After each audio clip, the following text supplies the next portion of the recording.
Assalamualaikum warahmatullahi wabarakatuh. Saya Foni Putri Adhan, NIM 2121171. Baiklah, di sini saya akan membahas materi terkait tokoh tasawuf Imam Junaid al-Baghdadi. Nama asli Imam al-Junaid ini adalah Abu al-Qasim al-Junaid bin Muhammad al-Qasas an-Nihawan. Al-Qasas di sini bermaksud yaitu saudagar sutra yang kaya raya. Imam al-Junaid ini terkenal akan kekayaannya. Selanjutnya, kata An-Nihawan itu merupakan tempat asal beliau. Imam al-Junaid ini lahir di Baghdad pada abad 210 Hijriah. Lalu keluarga beliau merupakan keluarga pedagang di Persia. Kemudian keluarga Imam al-Junaid ini berpindah ke Irak. Riwayat pendidikan beliau, dari kecil beliau sudah dituntun oleh pamannya yang bernama Syekh Syari al-Sakati. Syekh Syari al-Sakati ini juga merupakan seorang sufi yang berasal dari Nahwan Jibel Persia. Syekh Syari al-Sakati ini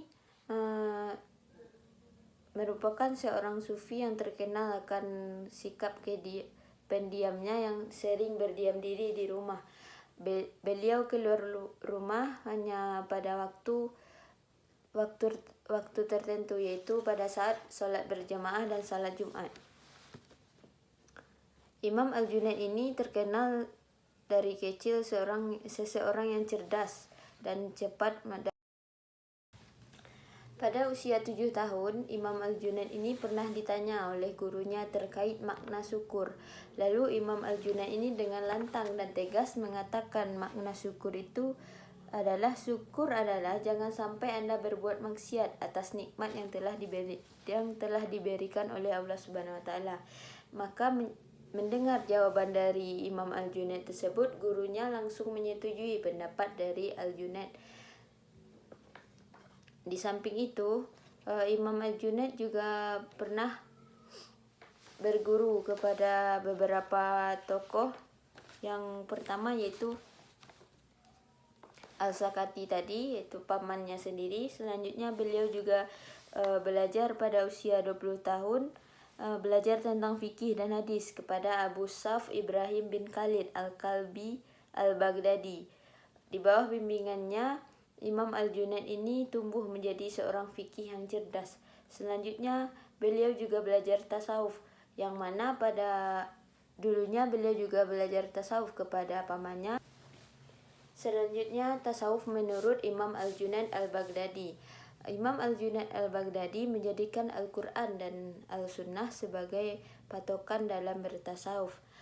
Menurut Imam al-Junaid, tasawuf ini merupakan tata cara membersihkan hati dari pengaruh duniawi, menjauhkan diri dari sifat-sifat tercela, menghindarkan diri dari godaan hawa nafsu, menghiasi diri dari sifat-sifat rohaniah melalui ilmu hakikat.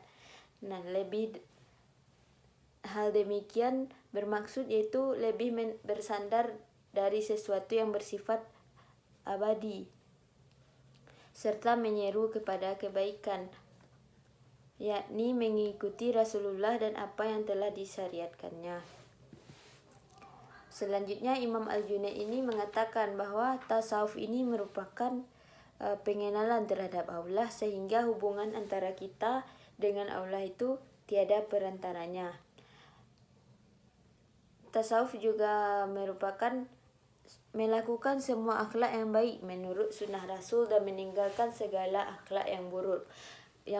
Jadi di sini Imam al-Junaid mengatakan bahwa bertasawuf ini merupakan suatu sifat yang mana kita di sini akan meninggalkan segala perbuatan yang buruk, dan kita akan melanjutkan segala perbuatan yang baik sesuai dengan sunnah Rasul. Selanjutnya melepaskan hawa nafsu menurut kehendak Allah. Nah, di sini tasawuf menurut Imam al-Junaid ini maksudnya yaitu melepaskan segala keinginan kita terhadap baik itu duniawi maupun pekerjaan, karir, dan kehidupan kita hanya karena Allah Subhanahu wa taala. Imam Al-Junaid juga mengatakan bahwa tasawuf ini merupakan keadaan seorang sufi itu di mana mereka merasa tiada memiliki apapun, juga tiada dimiliki oleh siapapun kecuali Allah Subhanahu wa taala.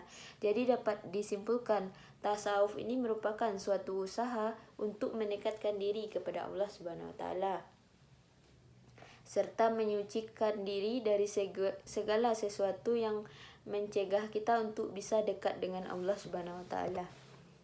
Nah, selanjutnya ajaran Imam Al-Junaid. Ajaran Imam Al-Junaid ini ada beberapa ajarannya. Itu yang pertama ajaran zuhud, yang mana artinya itu ajaran zuhud ini merupakan suatu ajaran yang lebih merupakan sifat dari seorang sufi itu yang tidak begitu terikat dengan duniawi, yang mana seorang sufi ini akan lebih mendekatkan diri kepada Allah dibandingkan mendekatkan diri kepada duniawinya. Ajaran yang kedua yaitu tawakal. Hakikat tawakal menurut Imam Al-Junaid ini adalah menjadi milik Tuhan seperti sebelum terjadi, yaitu lebih mendekatkan diri kepada Allah Subhanahu wa taala. Yang selanjutnya ajaran mahabbah.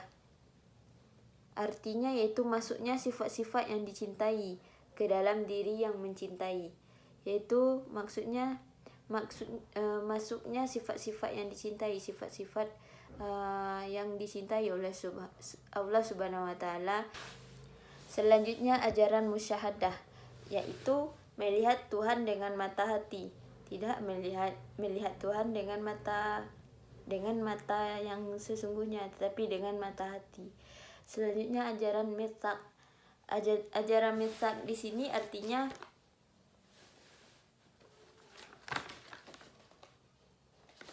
terdapat dalam Quran surah Al-A'raf ayat 172 yang artinya, dan ingatlah ketika Tuhanmu mengeluarkan dari sulbi tulang belakang anak cucu Adam keturunan mereka, dan Allah mengambil kesaksian terhadap roh mereka seraya berfirman, bukankah aku ini Tuhanmu? Mereka menjawab, betul, engkau Tuhan kami bersaksi.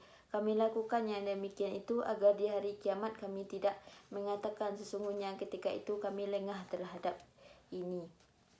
Jadi dari ayat tersebut menjelaskan bahwa sebelum manusia ini dilahirkan ke muka bumi, manusia sudah berjanji kepada Allah dan bersaksi bahwa hanya Allah Tuhannya.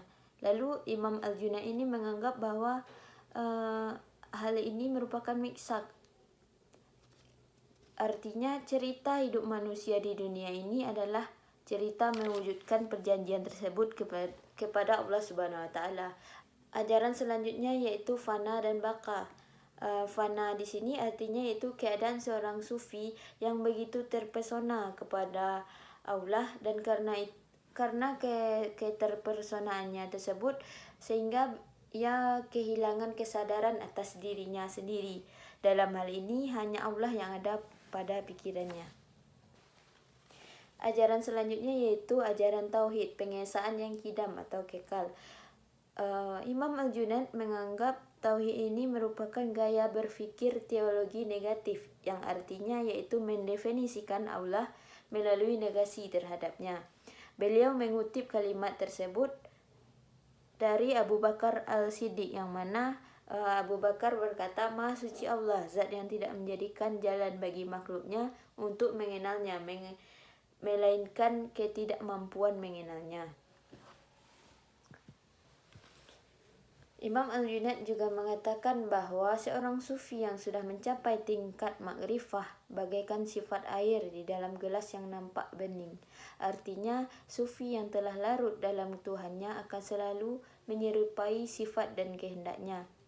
Apabila seorang sufi ini dalam kehidupannya, maka ia akan selalu menyesal dan tertimpa musibah bila suatu ketika ingatannya terputus kepada Allah, meskipun hanya sekejap mata sahaja. Tasawuf menurut Imam Al-Junaid ini merupakan filsafat kebatinan. Pusat kegiatannya adalah merenung, mencari penghayatan kasyaf, yaitu penghayatan kejiwaan terhadap ilmu serba gaib dan makrifah pada zat Allah. Selanjutnya Al-Junaid dianggap seorang tokoh sufi yang bijak dalam mendorong ketenangan hati dan mengajarkan penerimaan pada ketidakterungkapan materi ilahi atau wali. Adapun corak pemikiran tasawuf Imam Al-Junaid itu, yang pertama, Imam Al-Junaid lebih menitik beratkan pada salafi yang mempunyai ilmu tauhid sebagaimana yang diterangkan pada buku-buku sejarah yang telah ada. Beliau ini juga terkenal dalam catatan tasawuf sebagai seorang sufi yang banyak membahas tentang tauhid. Tauhid yang hakiki menurut Imam Al-Junaid tersebut adalah buah dari fana terhadap semua selain Allah Subhanahu wa taala. Selanjutnya kita masuk kepada kelebihan tokoh Imam Al-Junaid ini. Imam Al-Junaid ini terkenal sangat sederhana dan sangat dermawan kepada teman-teman sufinya, yang mana pada waktu itu beliau pernah memberikan makan kepada teman-teman sufinya. Karena kesederhanaannya dalam kehidupannya, apabila beliau menghadiri suatu pengajian, maka yang hadir itu tidak hanyalah murid-muridnya saja, melainkan orang-orang yang meminatinya, sehingga masjid itu sering dipenuhi oleh ahli falsafah, ahli kalam, ahli fikih, ahli politik dan lain sebagainya. Perilaku yang bisa kita contoh dari Imam Al-Junaid itu, yang pertama yaitu kegigihannya dalam menuntut ilmu. Meskipun beliau merupakan seorang anak yatim, beliau tetap berusaha untuk bisa menuntut ilmu melalui pamannya. Bahkan beliau menuntut ilmu lebih dari satu guru. Tidak hanya berguru kepada pamannya saja, melainkan kepada tokoh-tokoh tasawuf yang berpengaruh pada saat itu. Yang kedua yaitu meskipun sudah sukses, beliau ini tidak silau akan perkara duniawi, melainkan beliau tetap menjaga teguh tauhidnya di tengah-tengah kekayaan duniawi yang dimilikinya. Beliau juga disiplin dalam menuntut ilmu. Beliau ini sangat tenang dalam menghadapi masalah. Pernah pada saat itu terjadi permasalahan antara muridnya dengan suatu masyarakat, lalu beliau kewalahan atas permasalahan tersebut. Akan tetapi beliau tetap tenang dalam menghadapi permasalahan tersebut, sehingga permasalahan tersebut bisa diselesaikan secara damai pada saat itu. Beliau juga sederhana dalam kehidupan, meskipun diberi karunia harta yang banyak, tetapi gaya hidup beliau ini jauh dari kemewahan. Beliau merupakan sufi yang zuhud serta gemar bersedekah. Karya-karya Imam Al-Junaid itu yang dikenal bahwa sangat tidak banyak, karena beliau ini tidak mempunyai pendapat. Akan tetapi beliau menggunakan pendapat tokoh sebagai pendapat beliau dan banyak mewarnai di dunia kesufian, khususnya di dunia thariqah. Beliau ini sering berdiskusi, mencari sumber dan data informasi. Mungkin sekian materi dari saya. Assalamualaikum warahmatullahi wabarakatuh.